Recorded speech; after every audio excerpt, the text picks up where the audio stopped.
ধর্ম কি? কোনটা সঠিক? আমরা সবাই কোনো না কোনো ধর্মে বিশ্বাস করি। কেউ হিন্দু, কেউ মুসলিম, কেউ খ্রিস্টান, কেউ শিখ, কেউ আবার কিছুই মানে না। কিন্তু একটা প্রশ্ন আজও আমাদের মনে ঘুরপাক খায়, ধর্ম কি? আর তার থেকেও বড় প্রশ্ন, সঠিক ধর্ম কোনটা? হিন্দু বলবে গীতা সত্য, ওম নাম সত্য। মুসলিম বলবে কোরআনই শেষ কথা। খ্রিস্টান বলবে বাইবেলই মুক্তির পথ। আর কেউ কেউ বলবে ঈশ্বর বলে কিছুই নেই। কিন্তু বন্ধুরা, ঈশ্বর যদি একজন হন, তবে কেন এত ধর্ম? কেন এত বিভাজন? কেন একজন আরেকজনকে ঘৃণা করে শুধু তার ধর্ম আলাদা বলে? ধর্ম কখনোই ঘৃণা শেখায় না। ধর্ম কখনোই বলে না অন্যকে অপমান করো। ধর্ম কখনোই বলে না হিংসা করো।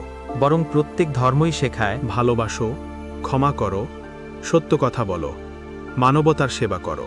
তোমরা কি জানো গীতা কি বলে? সে বলে নিজের কর্তব্য করো, ফলের আশা করো না। কোরআন বলে আল্লাহ দয়ালু, করুণাময়। বাইবেল বলে ভালোবাসো তোমার প্রতিবেশীকে নিজের মতো। বৌদ্ধ ধর্ম বলে আত্মজয়ী সত্যিকারের বিজয়। সব ধর্মই যদি ভালো কথা শেখায়, তবে কেন আমরা এত লড়াই করি ধর্ম নিয়ে? একজন মানুষ দিনে 5 বার নামাজ পড়ে, কিন্তু গরিবকে তুচ্ছ ভাবে। সে কি ধার্মিক?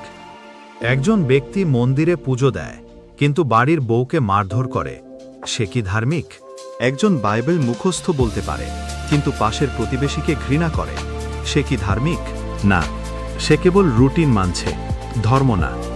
একজন মা যখন নিজের শেষ খাবারটুকু সন্তানের মুখে তুলে দেয়, একজন ছেলে যখন বৃদ্ধ বাবার পা টিপে দেয়, একজন তরুণ যখন গরিব বন্ধুকে সাহায্য করে, সেই সব কাজই সত্যিকারের ধর্ম। এইটুকুই তো, মানুষ হও, এইটাই সেরা ধর্ম। তুমি গীতা পড়ো, কোরআন পড়ো, বাইবেল পড়ো, ভালো কথা। কিন্তু যদি সেই সব বইয়ের শিক্ষা জীবনেও কাজে না লাগে, তবে সেটা শুধু মুখস্থ বিদ্যা, ধর্ম নয়। সত্যিকারের ধর্ম হল ভালোবাসা, মানবতা, সহানুভূতি, আত্মত্যাগ, সত্য আর সহনশীলতা।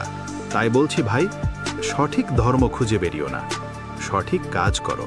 তুমি একজন সৎ মানুষ হও, সত্য কথা বলো, মানুষের পাশে দাঁড়াও, আর দেখবে ঈশ্বর নিজেই তোমার মধ্যে বাস করবেন। ধর্মের নামে লড়াই নয়, মানবতার নামে বন্ধুত্ব গড়ো, তবেই সৃষ্টি হবে একটি সুন্দর পৃথিবী।